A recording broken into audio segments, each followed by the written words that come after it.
Well, I saw that Entheos made a post today, but he also messaged me directly,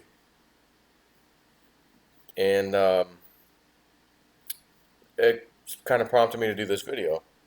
So, where's my Telegram? Well, I guess I could use my phone, just read it off of there. Um,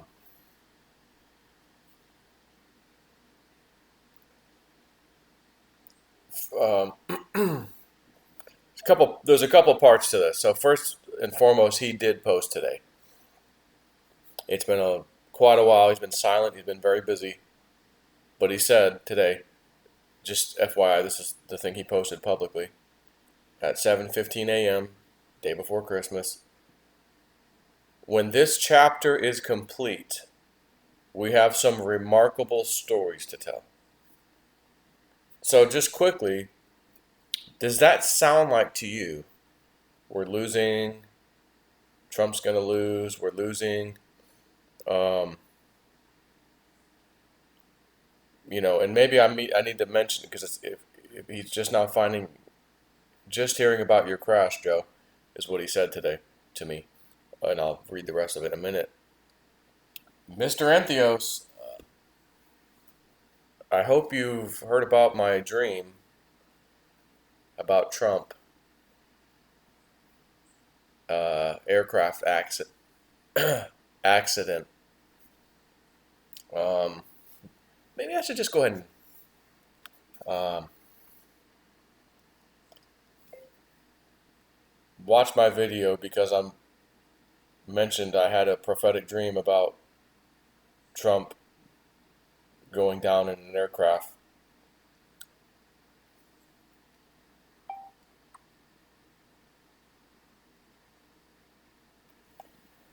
Um,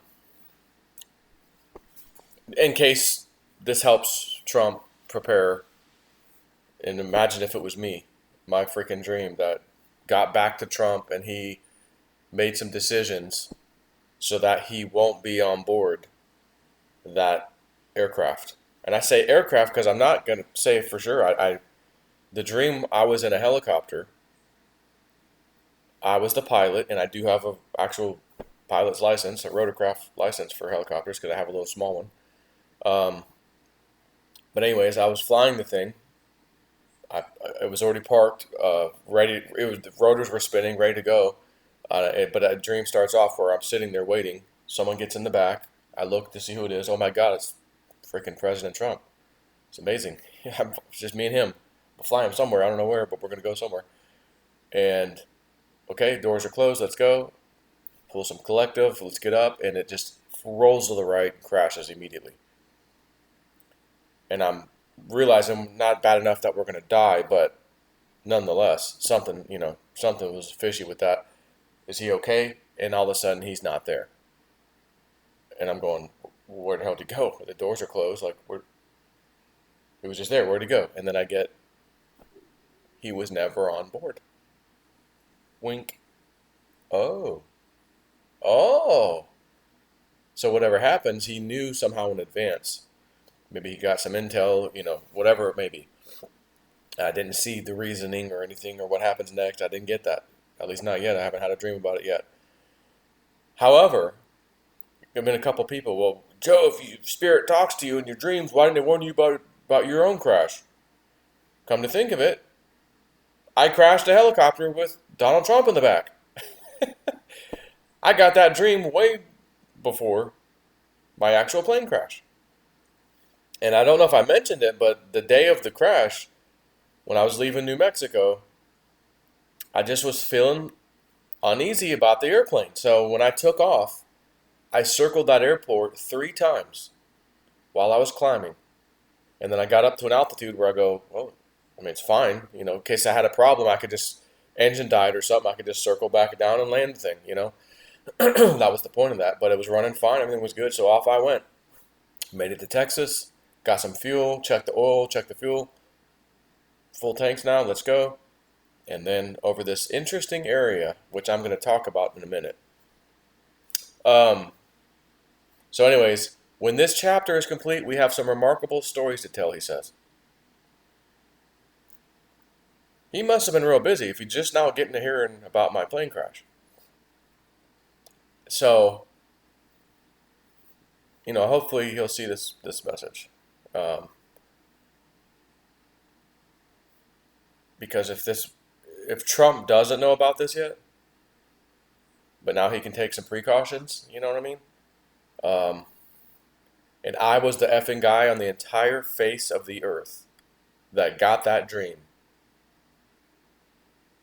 to warn him, hey. And I don't think between me and you, I don't think it's a faulty aircraft or a little problem like, oh, someone tried to take him down.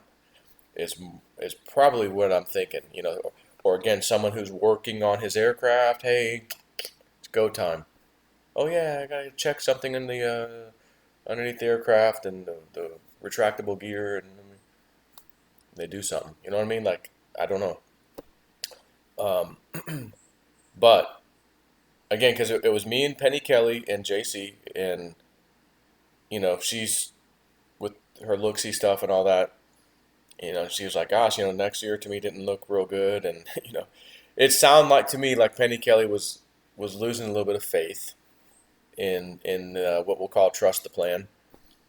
But I've not wavered. I still feel the same today as I did from the beginning.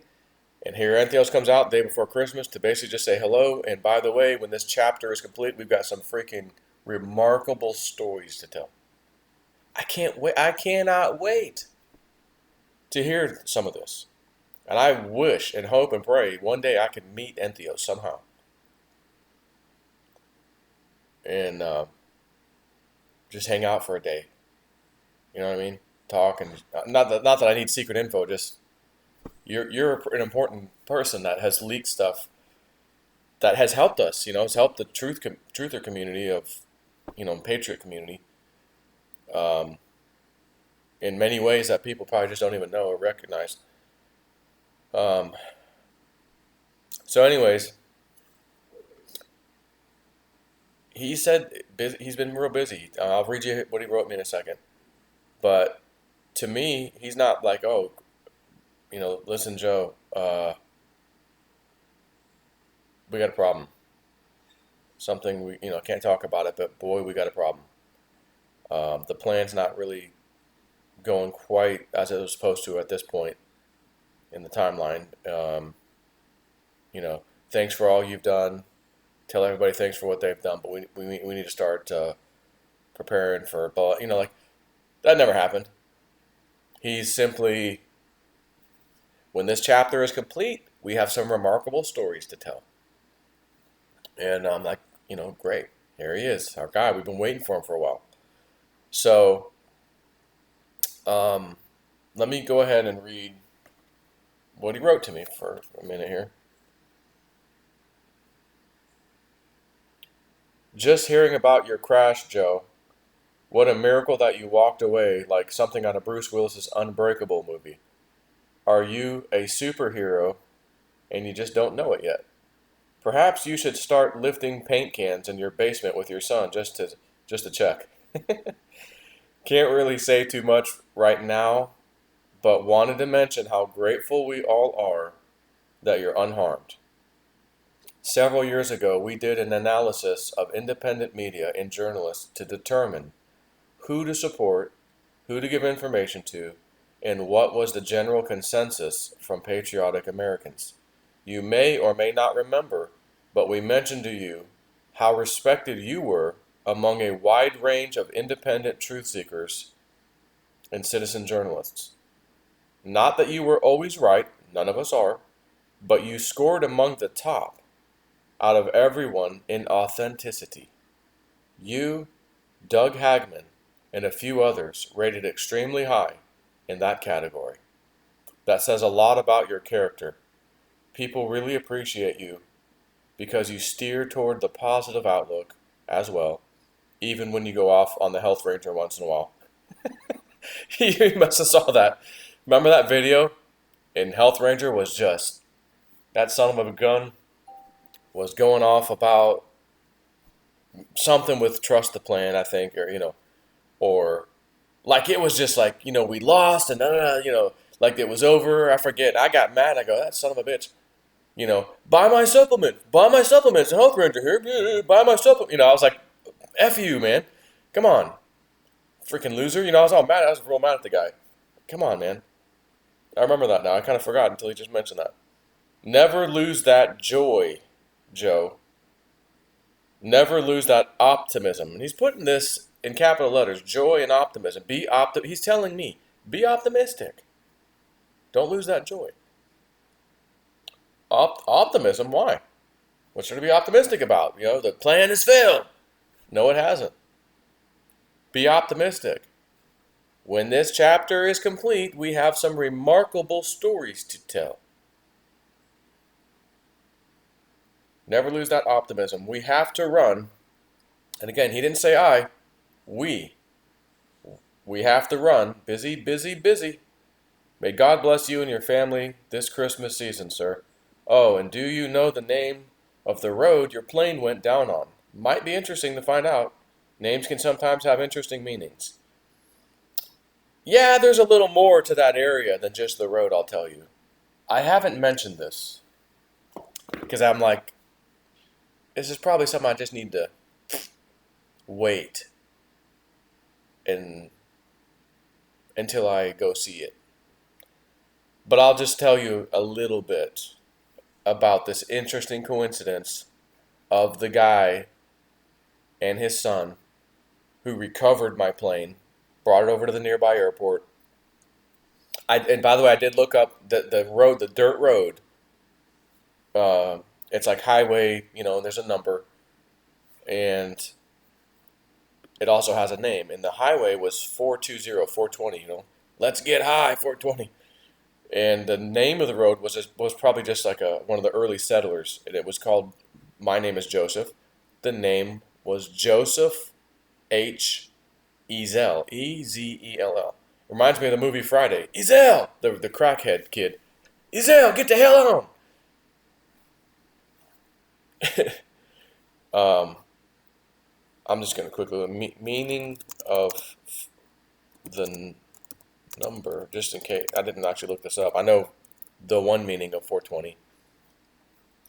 Cannibal, let's do angel number because I don't need the cannabis meaning.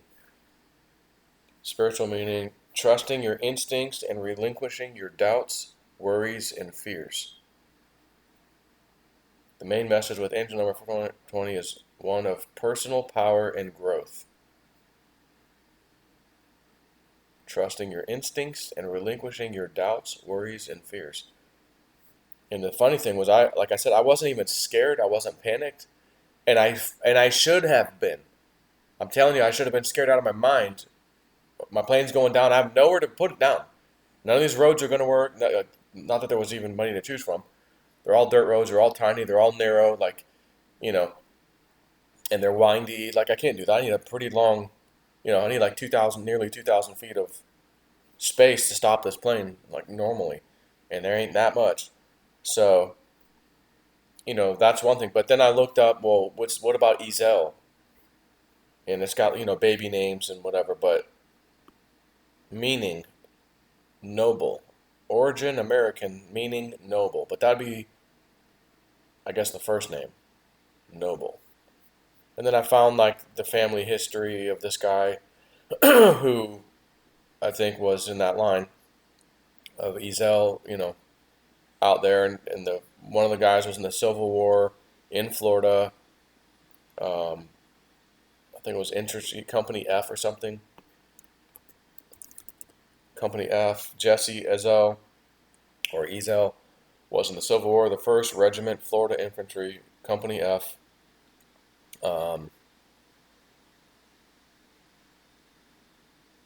It's kind of a genealogy thing someone in the family put together.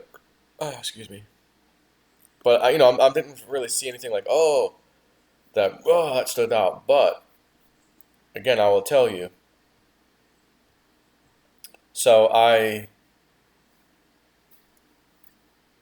talk to the guy. When the FAA is ready for me to move, I was like, don't get it yet. Let me leave the plane there until they tell me it's okay to move it. He goes, yeah, okay. And so this guy, I finally call him. Yeah, they said Monday. Like it happened on Friday, and I think by Monday, yep, he can go get it.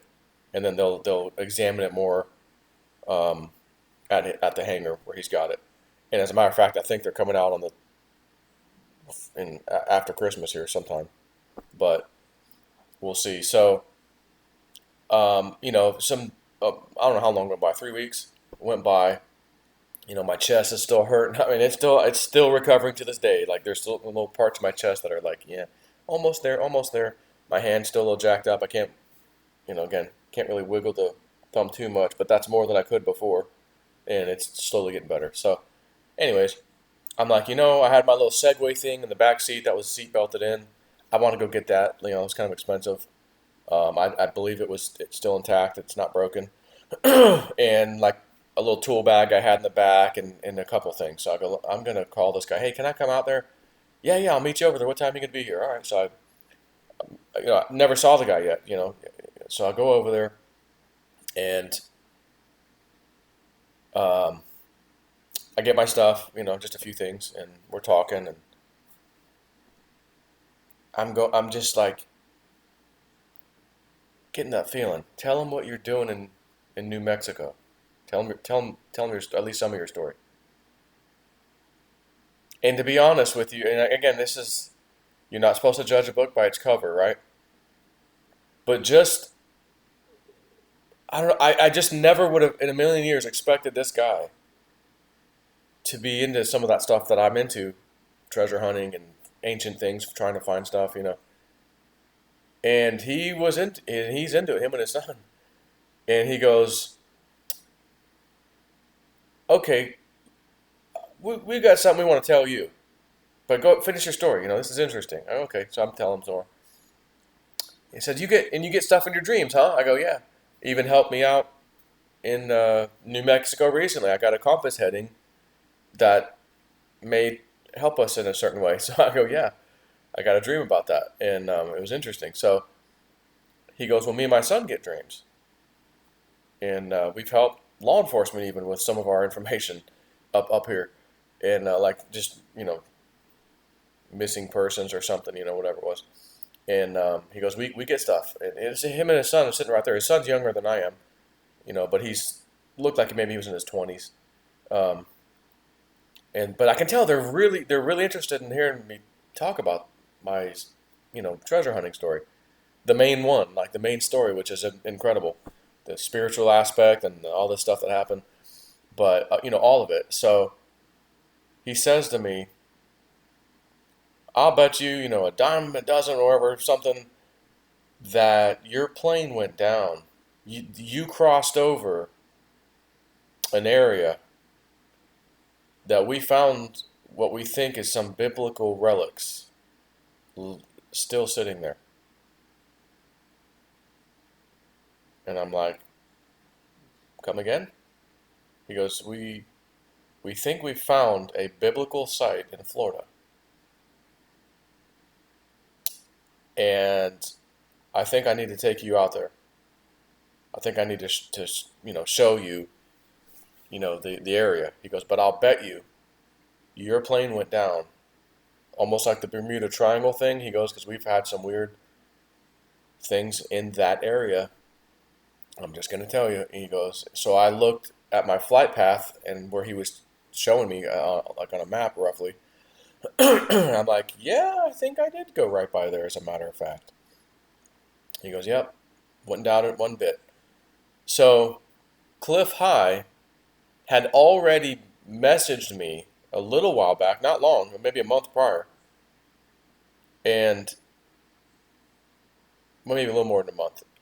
And he says, hey, you're in the data again, my webbot data. And I go, oh, here we go. He goes, but it's like your name, but it's all these positive words around like your name. Like, okay, so no near work accident, huh? He goes, no, doesn't look like it. Okay. So it turns out the positive words are on my name, He said it'll be around December. He goes, I think if the timing's right, maybe sometime in December. And well, I had the plane crash, and everybody was, thank God you're alive, Joe. You're such a good guy. We'd hate to lose you. All this stuff. And okay, so that filled. So I think I asked him. Woo dude says, hey, ask him if now there's something else that we should look for. Like a temporal marker or something that was. Now what? So I do, and he goes, oh yeah, there actually was. And he goes, someone's gonna invite you on a boat. It's not the boat ride that's important at all, or any part of that.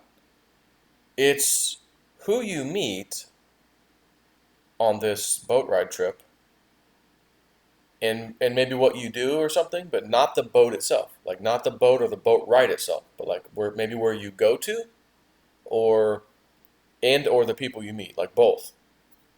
And I'm like, boat ride? We're not talking cruise ship. He goes, no, not a big boat like that. Okay, that was it. Okay, so this is after the plane crash, but let me think. Yeah, it had to be right after the plane crash, but before I even called the guy to say, hey, can I come up there and get some stuff out of my plane? So I am talking to this guy in person, and I get that little woo-woo thing. Tell him about your story. Okay. And he tells me and my son get stuff in our dreams. Interesting that you do too. And we've helped solve a couple crimes around here actually with our dream information. And I go, son of a bitch, no kidding. He goes, I've got an archaeologist friend. His name is such and such. He was here with us.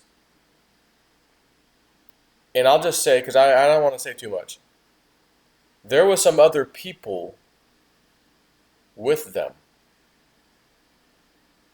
that I'll say, let me do this super scary thing, were some really important people that he brought out there because of what they think they may have discovered, an area that's a biblically important. And when I say the word biblically, I don't mean that word to just simply mean, this is a big thing. I literally mean the word Bible, biblically.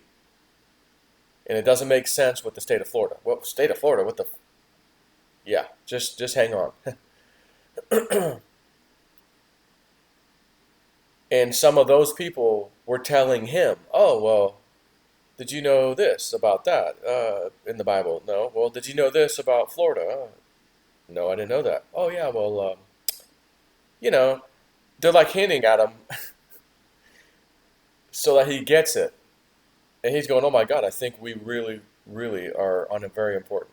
Found something. The site itself is very, very important, biblically speaking.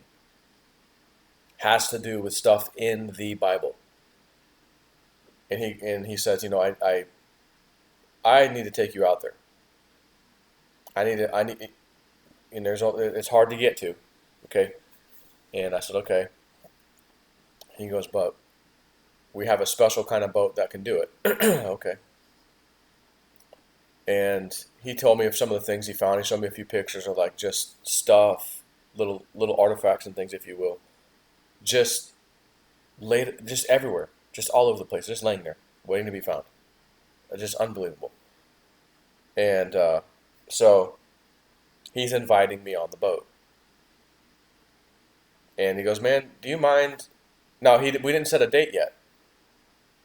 But he says, this archaeologist friend of mine, can I call him real fast? I need you to say a few of the things you just told me about your story out there in the mountains of New Mexico. And I said, okay. Yeah, no problem. So answers the phone. Hey, this guy, he goes, he's like, first of all, he says to me, there's zero chance.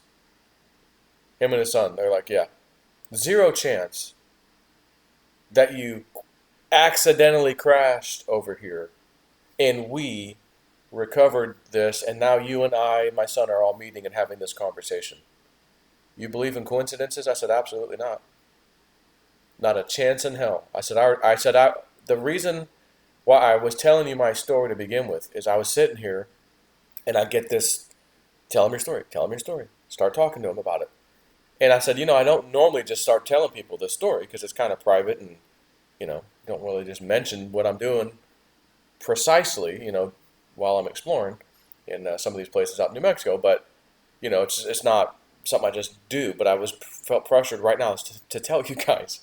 And that opened up this conversation. Now I know you guys are dreamers too, and you get the stuff in your dreams, and I get it in my dreams, and here we are talking, and you've got something interesting over here. Like, this is amazing. So his son had to go recover a vehicle that was stuck because they did all kinds of stuff out there. Actually, he doesn't just mess with airplanes and stuff. But so his son took one of their vehicle trucks to go get this person unstuck, like in another vehicle that was stuck.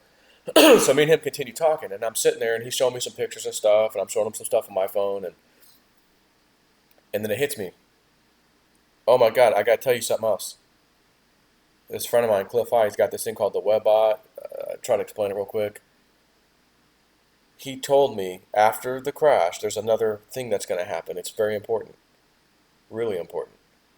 Someone's going to invite me to go on a boat. And it's not the boat that's important, or the ride itself is not important. It's who I will meet and where we will be going to, is what he said to me. And I said, watch this. I opened my email and said, look at the date. Here's the date. Check it out. And listen. And here's what he said. I'll read it out loud.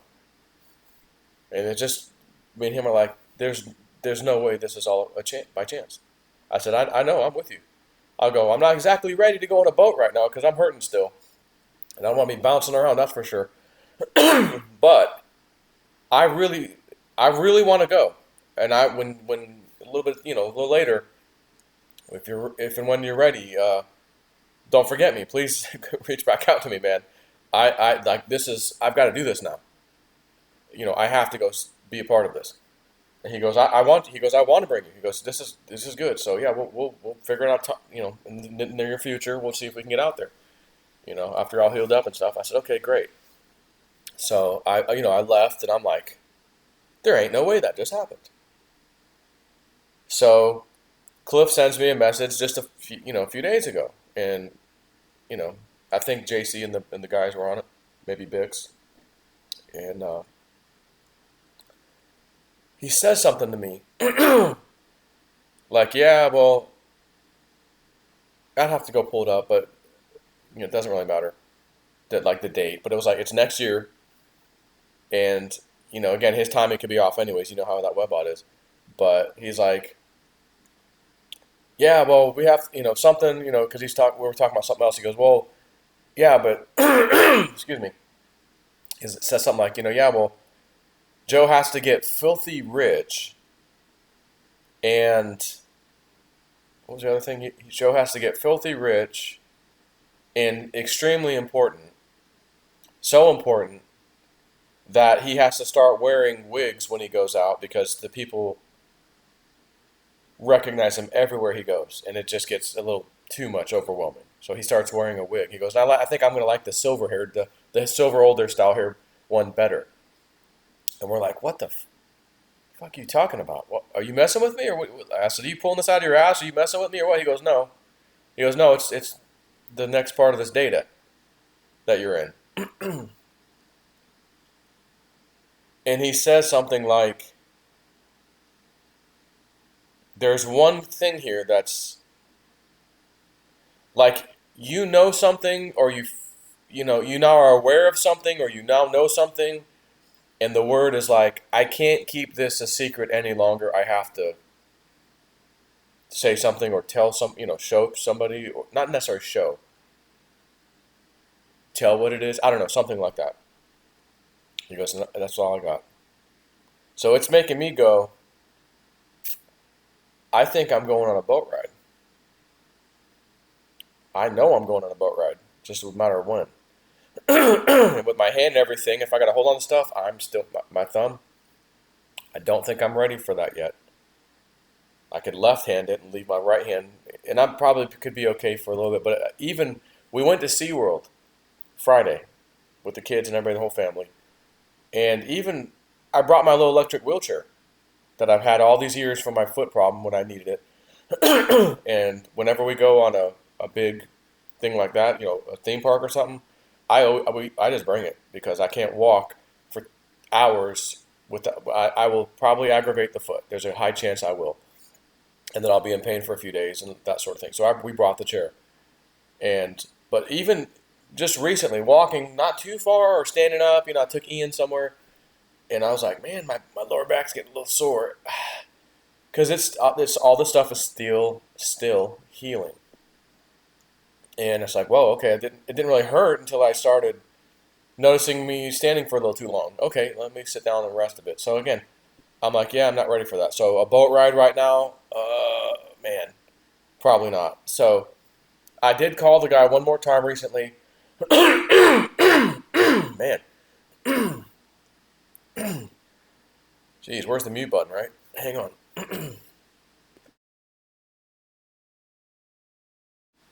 So I did talk to him recently, this guy, and I think I was asking him something about the plane, or did the FAA come back out? Did you guys finally figure out like why the engine quit or whatever?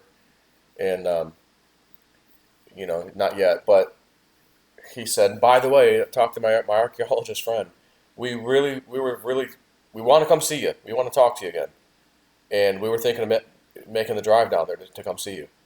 And I go, it's 3 hours to get down here. He goes, oh, that's fine. We don't care. We were just talking though, and we want to see you again. We want to talk to you. And I go, okay, okay. Like, yeah. I mean, you tell me when you're ready. I mean, I don't really have a job to go to per se where I'm not going to be home. I do my Patreon thing, but I can do that anywhere. So I don't have to. I'll be home most likely. So, you know, just let me know when you want to. I'm okay with that. I'd like to talk to you guys again, and I'll show you some things. Some videos and of some of the areas we're out there. Like just the terrain and stuff. Because I haven't exactly found anything yet out there, but God willing, one day I'm convinced we will.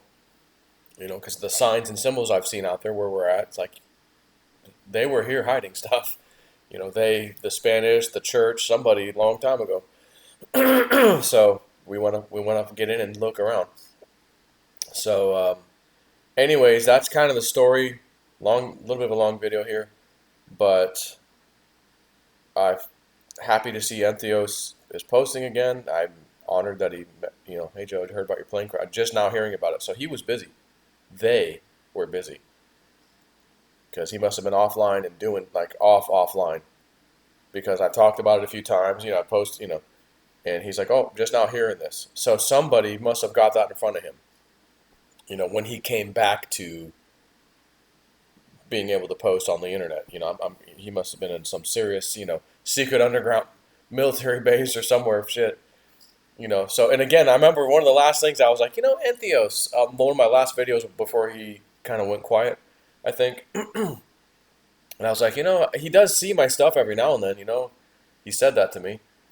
And I'm like, and his whole post a while back, hey, get your resumes ready sooner rather than later. We're cleaning out the effing government. We're going to need a lot of good, patriotic people to fill these positions. We need good people. None of this corrupt, rotten crap. So fill out get your applications ready now as opposed to later, your resumes. And I'm like, I'm an IT guy by trade, if you will, but I'm kind of, done with that, and I do full-time Patreon stuff, which is all I do, really. So I'm like, I don't think I want to get back in the workforce, even if it's a kind of a neat position in the government. But I go, scratch that. There is one thing I would not mind doing at all. I was like, Entheos, how connected are you? Do you guys need any pilots for highly, highly advanced floating anti-grav type, aircraft by chance? I will say, I mentioned this, I think, in an email to Cliff and them, and I thought I mentioned this, yes, with Penny Kelly and JC. I did have a dream fairly recently. I was piloting a UFO type of aircraft, if you will, and I was engaged in a fight against an actual ET in another UFO. So it's like we had the similar technology, and we were, like shooting whatever, some kind of beams or something at each other in a fight, a dog fight, if you will. And I thought, that's effing strange. I've not had a dream like that ever. My only problem with this dream stuff right now, is I've only had one where I knew this is pay attention, and that was about my daughter getting in a car crash walking across the street. And I said, oh, she's not allowed to do that anymore. Where the homeschool center was. No more. Can't go across the street anymore. You guys stay here. I'm sorry. Because I don't want to lose my daughter. Ashley, we love you. I mean, your mom would be, both of us would be devastated. Your mom would just be sick to her stomach. And I said, what I saw in that dream, Ashley, you were alive for probably a few minutes. Like, okay. And I did not want to call mom and tell her what just happened. So I go, you can't do that. That was a dream where spirits let me know, hey, this is going to happen. Take precaution. So thank you, spirit. But the other dreams that I've had recently, and I've had a lot, I'm trying to get back into the groove of every night, put your headphones on and listen to your music again. Because when I stop for an extended period of time, it's almost like, okay, now you just go into regular dream mode. You remember them, you know them, but they're just regular dreams. Get your shamanic drumming and whatever that kind of music you're listening to, these natural sounds and things. Get back into it, and then, okay, you're back in the groove. Now you'll get your prophetic dreams. And I don't know what the time period is of, okay, how long do I have to put the headphones back on and get into the groove before it all starts coming back, where I know for sure, okay, that wasn't just a dream. Believe me, when there's a big message, I get it regardless. But again, from the crash and being uncomfortable, it's hard to listen to stuff at night for a while. So for the probably 2 weeks straight or so, maybe 3 weeks, I don't know, when I first got in the crash, I wasn't listening to music. I mean, a couple of times, like, oh, my one ear, this thing was, the whole damn ear was black and blue. And it was cut behind here, it was cut down here. So you put anything around there, it was like, ooh, yeah, that's not working. And I'm not going to stick something in the black and blue. You're like, that hurt too. Like, I can't do that. My wife's trying to sleep next to me, so I don't want to just play something in a speaker. So I was just like, I just need to recover. Relax. You'll be fine. Just don't worry about the headphones. So I went a while without doing the thing at night with the headphones. But now, for a little bit here, I've definitely been listening to it again.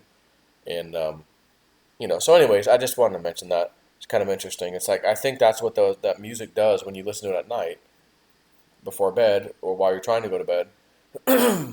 It does something, and I don't know what exactly, that puts your mind into a certain frequency. I don't know. I mean, I don't even know, because the songs are different. I can listen to different songs, and it still has the same effect.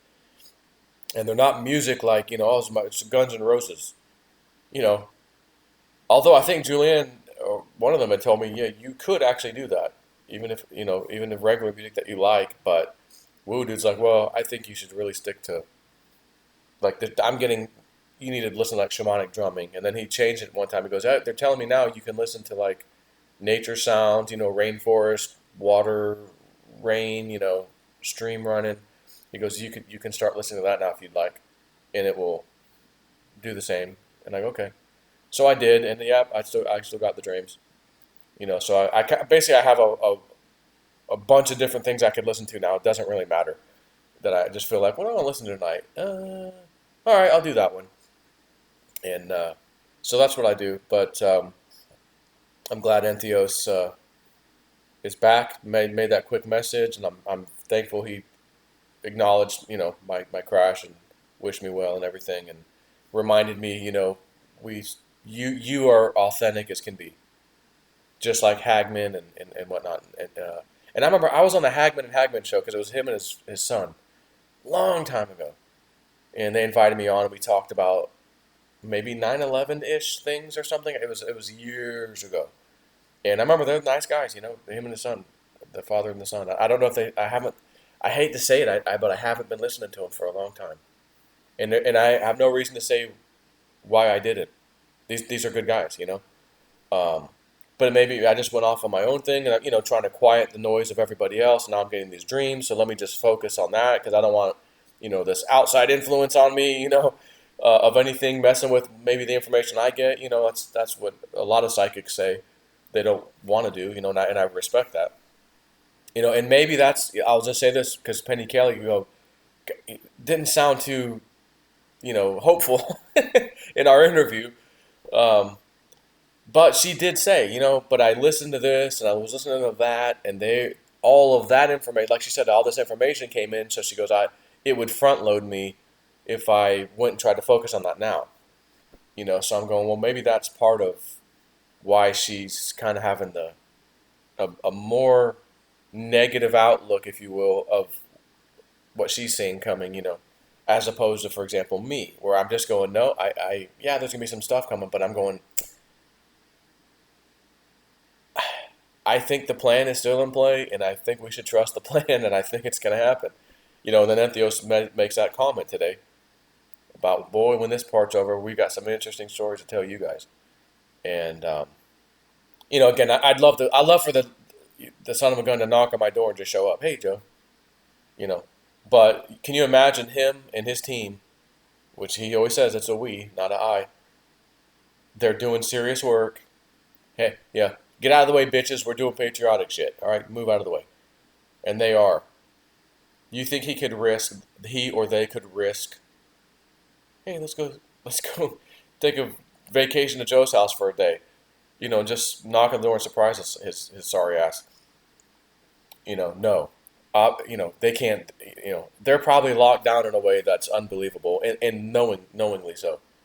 They knew what they signed up for. In other words, I totally respect that, and I will say, coming from myself, and I know all or most of my followers. I'll just say most because he's not gonna have 100%. Entheos and team and Tori and everybody, Tori Mars. We really do appreciate you guys, maybe more than you guys know, and the information and things that you've been able to tell. And I know you know a shit ton more that you can't tell. But we also know you're doing stuff. You're doing work. And when you go, hey, I gotta go. I'll be away for a while. And Theos is working.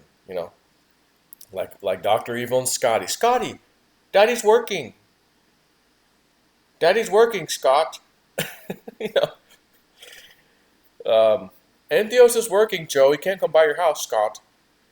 But God, would I love to meet you guys, and I hope that happens one day. And don't even reply, because he's being watched by everybody bad. And if he were to say, you know what, Joe, we will one day. That's gonna be now these bastards are gonna be watching me like a hawk. Freaking black SUVs and shit hanging out down my street. Waiting to catch Entheos come by one day. He could never do that. He just can't. So, but damn it, a boy can wish, can't he? A boy can wish, can't he? So yeah, that's me. I'd wish we could. But again, Team Entheos. Not sure if I need my hand to fly. Maybe it's mine to aircraft. Who knows? But if there's a position available, you need a 100% patriot, authentic guy, like you said. I was, and I am. I'm not hiding anything. And yeah, I'd have to keep it quiet. I wouldn't be able to tell you guys or Cliff High, listen, I'm getting a new job with a certain branch of the government. I can't talk about. I couldn't even. I just have to keep it completely quiet. And I would accept that to be able to fly or be a part of. I'd say reverse engineering this stuff. I'm not. I'm an IT guy. I'm not. I don't know if my skills would qualify for helping reverse engineer anything, but I could be like, hey, I do get dreams. What do you guys need to know? Oh, I know how what frequency that thing is. Oh, let me see. Well, let me do that one shamanic drumming didgeridoo song I like. Let me put that on. See if I can get something for you guys tonight.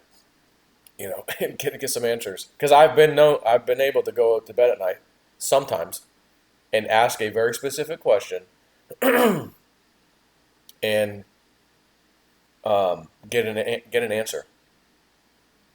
And I've also been taught some things. Like I was shown, without asking, it was after the February trip to New Mexico. I think I just got home to Florida, if I recall. Or it may have been the last night I was there up in New Mexico. But I think it was when I got home. And I'm shown myself, Jay Snip got a gold bar. Huh. A big gold bar, as a matter of fact. And in the dream, I'm cutting this bar into smaller pieces, and then all of a sudden, there's like a smelter in front of me, like a modern one, like maybe I bought one, and I guess I'm using it, right? So I put a chunk of the that I cut off into the smelter, and I look down, and it says it's 1850 degrees. I get this information, set it to 1950. So I crank it up to 1950, and then it hits it, and I watch it start melting. Then I get this information, get some salt, like table salt, get some salt, not a lot, but not a little. That's how it came to me. Not a lot, but not a little.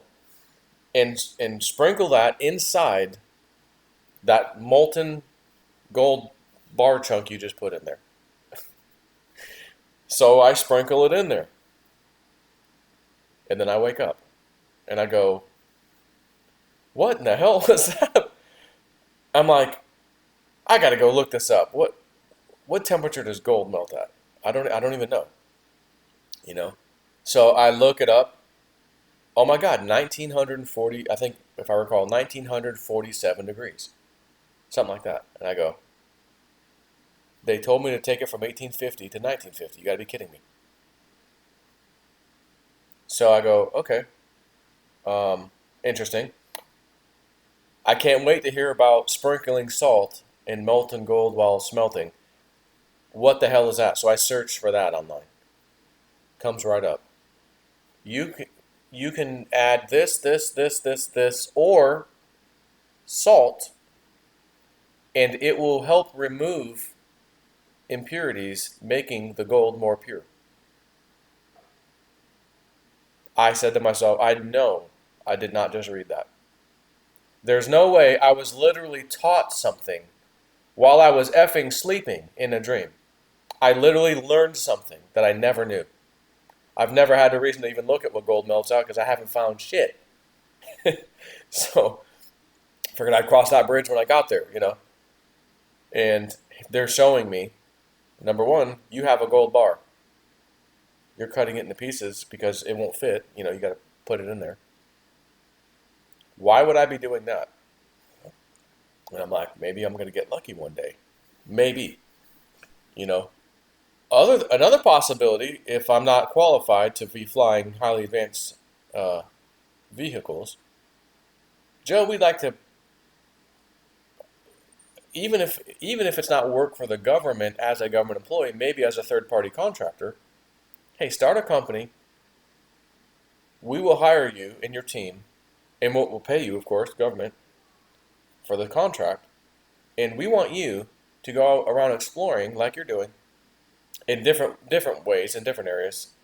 And we're going to give you extraordinary permission and powers to bring equipment, dig in places you want to dig, and because we also believe there's some hidden stuff in these mountains that are going to tell humanity's history, and some artifacts that may be sitting down there that we'd love to maybe bring out and maybe put in a museum or whatever the reason, whatever they're going to do with it. And we want you to be our guy. That might be something as a secondary position I would fully accept. Primary position, can I fly one of the, can I learn how to fly one of those things? That would be sweet. So anyways, long video, but I'm very happy Entheos has posted. Again, he doesn't seem that he's upset at all. It seems like everything's going to plan. According to plan, everything's good. Merry Christmas. God bless. And good day.